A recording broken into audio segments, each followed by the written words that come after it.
The Meru scout ship registered the anomaly 10 cycles before visual confirmation.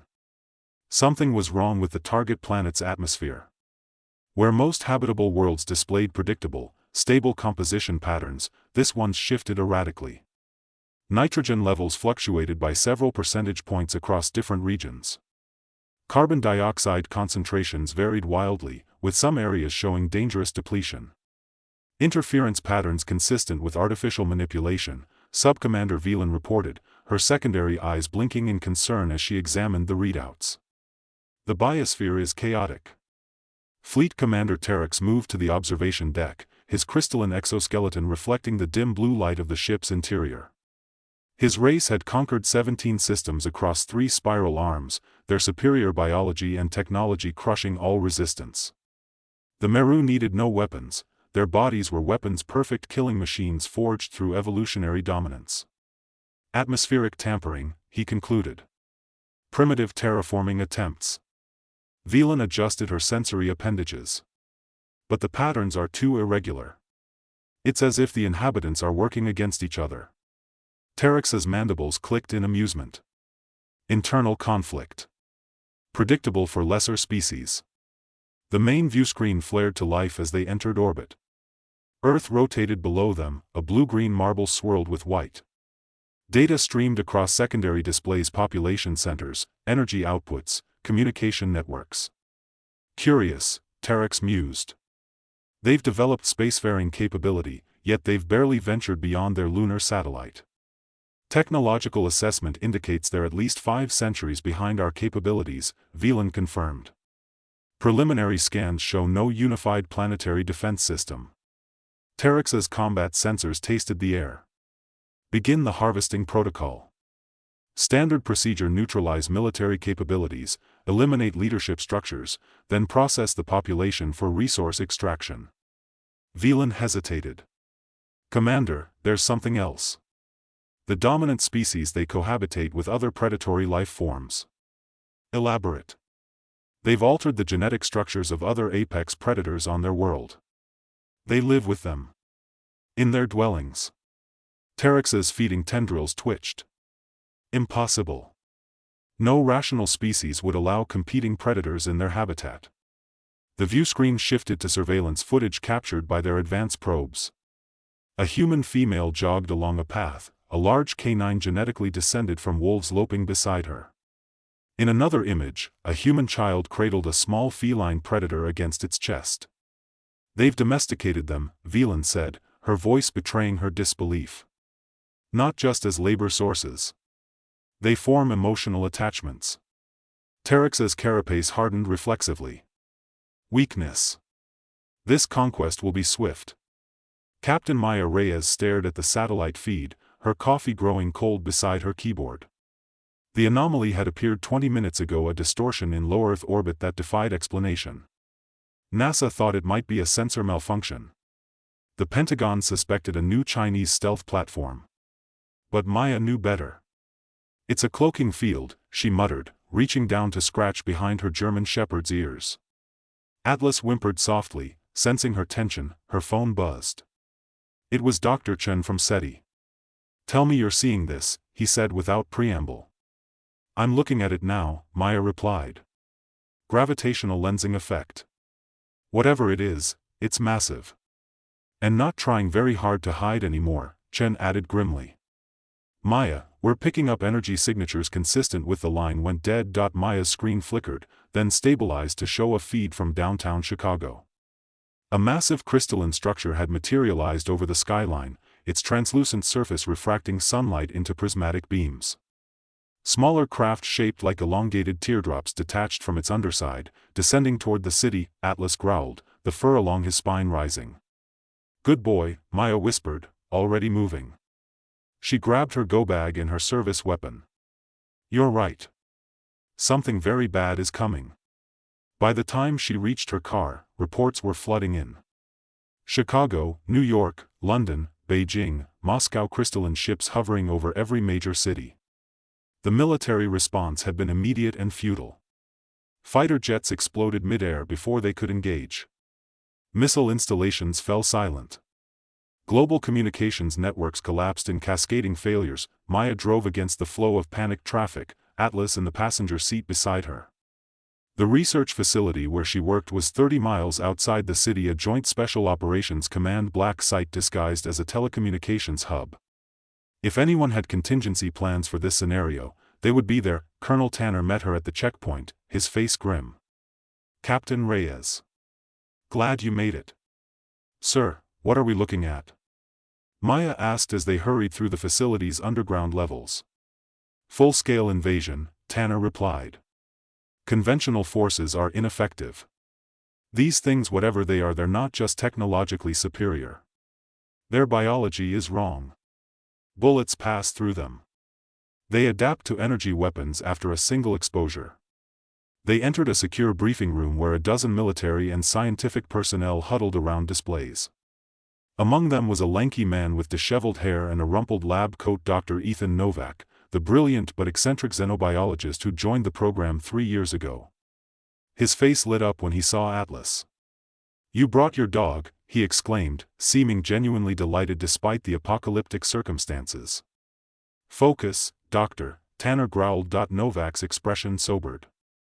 "Right, sorry. Captain Reyes, perfect timing. We've managed to capture some footage of these entities." The main screen displayed high-resolution imagery of the invaders. They resembled massive insectoids with crystalline exoskeletons, standing 8 feet tall on 4 lower limbs, with 4 upper limbs arranged in pairs. Their heads were dominated by compound eyes and complex mandibles. "We're calling them the Meru," Novak explained. "Based on intercepted communications." "What do they want?" Maya asked. "Resources," Tanner replied bluntly. "Us. The planet. Everything." Novak nodded. "They're strip mining civilization. Humans are being processed. Taken to the ships and broken down for biological components." Maya felt sick. "Do we have any advantages? Any vulnerabilities we can exploit?" "They're perfect killing machines," Novak said, his voice uncharacteristically serious. "Evolved for conquest." "But," he paused, looking at Atlas who sat alertly at Maya's side. "They seem completely baffled by our relationship with animals." "What do you mean?" "In every encounter where humans have been accompanied by domesticated animals, particularly dogs, the Meru have shown hesitation. Confusion. They don't understand the concept of cross-species bonding." Maya looked down at Atlas, who stared back with intelligent eyes. "How does that help us?" "I don't know yet," Novak admitted. "But it's the only anomaly in their behavior we've observed. They're otherwise perfectly rational, perfectly efficient conquerors." An alarm blared through the facility. Tanner grabbed a nearby radio. "Report." "Sir, we've been compromised," came the frantic reply. "They're breaching the outer perimeter." Tanner turned to Maya. "Reyes, get Dr. Novak to the secondary site. His research is our only hope of finding a weakness." "What about you?" Maya asked. "We'll buy you time." Tanner checked his sidearm. "Go. Now." Maya grabbed Novak by the arm and pulled him toward the emergency exit, Atlas leading the way. Behind them, they could hear the sounds of combat, the whine of energy weapons, the screams of dying personnel. They made it to the motor pool and commandeered a military Humvee. As they crashed through the exit gate, Maya caught a glimpse of the Meru in her rearview mirror, graceful, lethal, and utterly alien as they tore through the human defenders. 3 days later, they reached the secondary facility hidden in the Appalachian Mountains. A handful of other military and scientific personnel had already arrived, establishing a makeshift command center in the underground bunker. 60% of the global population is gone, reported Lieutenant Commander Jimenez, the highest-ranking officer present. Major cities have been reduced to harvesting zones. The Meru ships are establishing permanent structures. They're not just raiding, they're colonizing. Maya studied the satellite imagery. They're methodical. Moving outward from population centers in concentric patterns. "Which means we have time," Novak interjected. "Not much, but some." "Time for what?" Jimenez demanded. "We've thrown everything at them: nuclear weapons, chemical agents, biological warfare. Nothing works. Because we're fighting them as if they're just another enemy, Novak said. They're not. They're apex predators, evolved for conquest. But they have a blind spot. He gestured to Atlas, who lay at Maya's feet. They don't understand symbiosis. Maya knelt beside her dog, running her hand along his flank. Explain. Novak paced excitedly. The Meru evolved as solitary hunters. They came together only to form conquest fleets.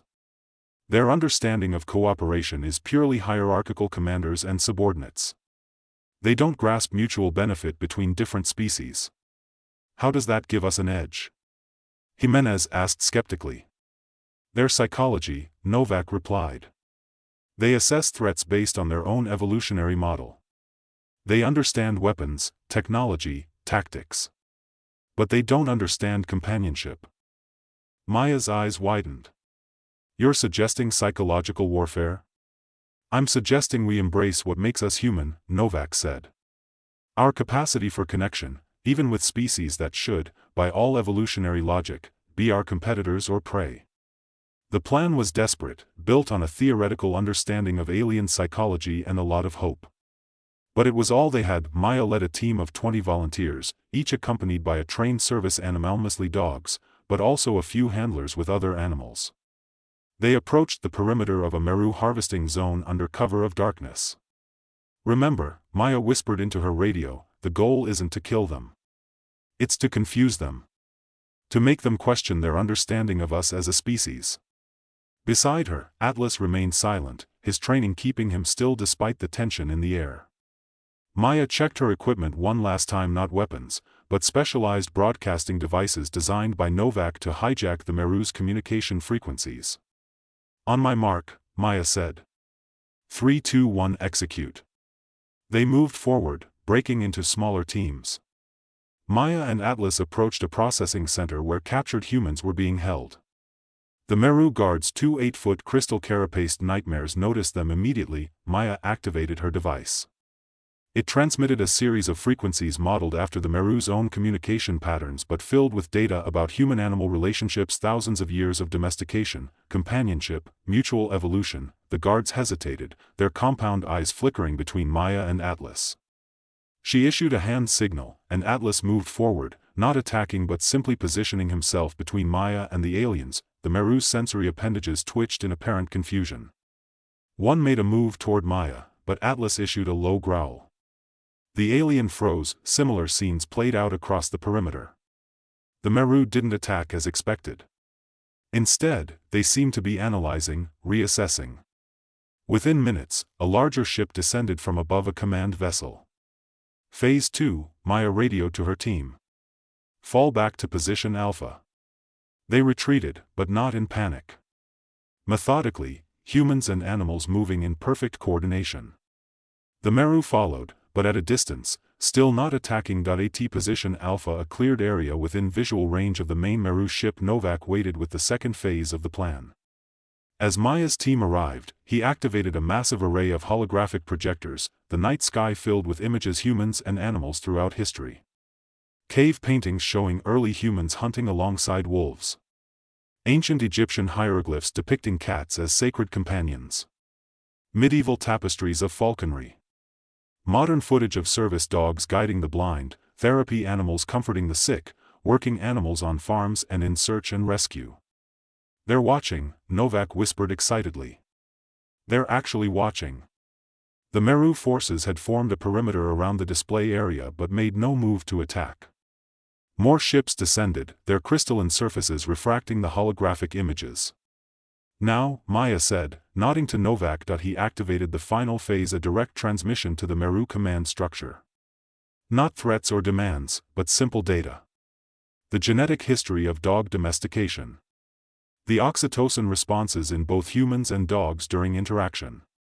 The shared evolutionary journey of two species that should have been competitors but instead became partners. A massive Meru larger than the others, its carapace more elaborate, emerged from the command ship. Fleet Commander Terex approached the humans, his sensory appendages fully extended. Maya stepped forward, Atlas at her side. The dog didn't growl or cower, but matched her calm demeanor perfectly. You have questions, Maya said, knowing the Meru had translation capabilities. We have answers. Teryx's mandibles clicked. Your species domesticated apex predators. Yes. Not for labor. Not for food. But for companionship. Yes. The alien's compound eyes fixed on Atlas. This creature could kill your young.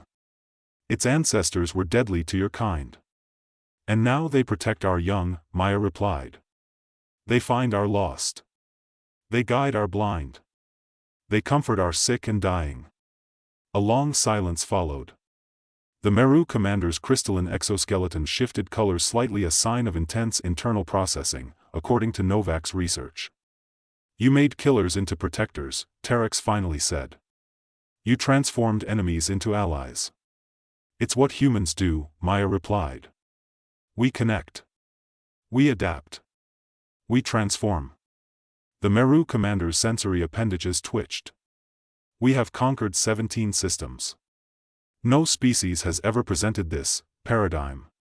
Maya knelt beside Atlas, placing her hand on his head. Then perhaps it's time for the Meru to evolve beyond conquest. 1 year later, Maya stood on the observation deck of the joint Earth-Meru research station in orbit around Saturn. Beside her, Atlas lay contentedly at her feet. And beside Atlas, a juvenile Meru, its crystalline carapace still soft and translucent, mimicked the dog's posture. Still can't believe it worked, Novak said, joining her at the viewport. An entire conquering species, turned aside by the concept of pets. Not just pets, Maya corrected. Symbiosis. Partnership. They'd never encountered a species that solved problems through cooperation rather than domination. The door slid open, and Fleet Commander Teryx entered, his massive form moving with surprising grace. Over the past year, the Meru had withdrawn their invasion forces, instead establishing diplomatic relations with Earth. Their advanced technology was now being shared not as conquerors, but as partners. Captain Reyes, Teryx greeted her, his voice translated through the implant she now wore. The genetic modification protocols are proceeding as planned. The first generation of adaptive Meru will be far more compatible with Earth's ecosystem. Maya nodded. And the terraforming project for Mars? Ahead of schedule, Teryx replied. My scientists believe we can achieve breathable atmosphere within 3 decades. The juvenile Meru at Atlas's side made a soft clicking sound. The dog responded by gently nudging it with his nose. The alien vibrated in what they now understood to be an expression of pleasure. Your juvenile seems to be adapting well, Maya observed. Teryx's carapace shifted to a deeper blue, their equivalent of thoughtfulness. My offspring is the first of our kind to be raised with the concept of cross-species bonding. It will never know the isolation that drove our evolutionary path. A new beginning for both our species, Maya said. Indeed. Teryx's sensory appendages extended toward Atlas. Your companion is aging. His lifespan is brief compared to yours. Yes, Maya acknowledged, feeling the familiar pang that came with that knowledge. Atlas was 9 now, already showing signs of gray around his muzzle. We have been studying your genetic science, Teryx continued. Primitive, but ingenious. Perhaps, we could offer assistance in this area. Maya looked at the commander in surprise. You want to help extend Atlas's life? Not just extend, Teryx clarified, his crystalline form shifting to a warmer hue. Our genetic science could potentially enhance the connection between you. We have studied the neural pathways that form during your bonding process. They are remarkable. Novak leaned forward, suddenly intensely interested. You're suggesting some kind of enhanced symbiosis? We are suggesting evolution, Teryx replied. Guided, intentional evolution. What your species accomplished through thousands of years of instinctive selection, we could refine through deliberate design. Maya ran her hand along Atlas's back, feeling the familiar contours of his spine, the soft fur that had comforted her through humanity's darkest hours. And what would Atlas gain from this? Understanding, Teryx said simply. The neural enhancements would be bidirectional. Your companion would comprehend you as you comprehend him. A true partnership. Maya looked down at Atlas, who gazed back at her with trusting brown eyes. "What do you think, boy? Ready for an upgrade?" Atlas's tail thumped against the deck plating. 5 years later, Maya stood on a cliff overlooking the Pacific Ocean, watching the sunset paint the sky in brilliant oranges and purples. Beside her stood Atlas, still recognizably a German shepherd, but subtly altered. His eyes contained a depth of awareness that no dog had possessed before the Meru genetic protocols. His body, strengthened and optimized, moved with the vigor of youth despite his 14 years, and he understood. Not just commands or emotions, but concepts. Ideas. The future. "We've come a long way," Maya said, not needing to look down at him. "Further than anyone imagined possible," came Atlas's response, not in words, but in concepts that formed in Maya's mind through the neural interface they now shared. The genetic modifications had worked better than anyone anticipated. The symbiotic bond between humans and their animal companions had become the foundation for a new kind of civilization, one that the Meru had abandoned their conquering ways to join. Maya's communicator chimed. It was Novak, calling from the Mars colony. "You're going to want to see this," he said, his face alight with excitement. The first Meru canine symbiotic pair just completed the bonding process. "They're incredible together." Maya smiled. "Send me the footage." A holographic projection appeared before her. A young Meru, its crystalline carapace shimmering with iridescent patterns, moved in perfect sync with a wolf-like creature, the result of careful genetic engineering combining canine adaptability with Meru biological compatibility. "Beautiful," Atlas commented. "The beginning of something new." "And something ancient," Maya added. "The oldest human trait, finding kinship where others see only competition." In orbit above them, the massive Meru ships that had once threatened extinction now served as interstellar research vessels and colony transports. Humanity's first extrasolar colony was already taking shape around Proxima Centauri b, with Meru technology making the journey possible centuries before humans could have managed it alone. The juvenile Meru that had bonded with Atlas years ago, now fully grown and named Lyra, approached them from the research facility behind them. Its crystalline form had developed unique patterns that other Meru recognized as markers of its unusual upbringing. "Fleet Commander Terex requests your presence at the council meeting," Lyra communicated, both verbally and through subtle crystalline vibrations that Atlas could perceive. "The Arcturian delegation has arrived." Maya nodded. The Arcturians, another spacefaring species the Meru had once planned to conquer, were now potential allies in the growing interstellar coalition. "Tell them I'll be there," Maya replied. "With Atlas, of course." "Of course," Lyra agreed. The Arcturians have expressed particular interest in the symbiosis concept. Their evolutionary path was solitary, like ours once was. Maya gazed up at the first stars appearing in the darkening sky. "Maybe that's why we're here. Maybe humanity's gift isn't our technology or our intelligence, but our capacity to reach across boundaries, even species boundaries, and form connections. To see potential allies where others see only threats or resources," Atlas added. Maya placed her hand on his head, feeling the familiar surge of oxytocin and the warm mental connection that flowed between them. "The species that domesticated apex predators just to have something soft to pet," she murmured, recalling Terex's incredulous assessment when they had first explained human-animal bonds. Lyra's crystalline form shifted to a shade of blue that indicated amusement. "A simplification, but not entirely inaccurate. Though I believe your relationship with Atlas transcends the comfort of tactile interaction." "It always did," Maya said softly. "Even before the enhancements. That was what your people couldn't understand at first, that the bond wasn't just about utility or even comfort. It was about connection. About being better together than apart." As the stars emerged in greater numbers, Maya thought about how close humanity had come to extinction. How a seemingly insurmountable enemy had been transformed not through superior firepower or technology, but through the simple, profound revelation of what made humans unique in the galaxy: their capacity to form bonds across biological divides. The Meru had conquered 17 systems before Earth. They had never encountered a species that turned enemies into allies, predators into protectors, competition into cooperation. They had never seen the possibility of strength through connection rather than domination. "We should join the others," Atlas suggested. "The council will be waiting," Maya nodded, turning away from the ocean view.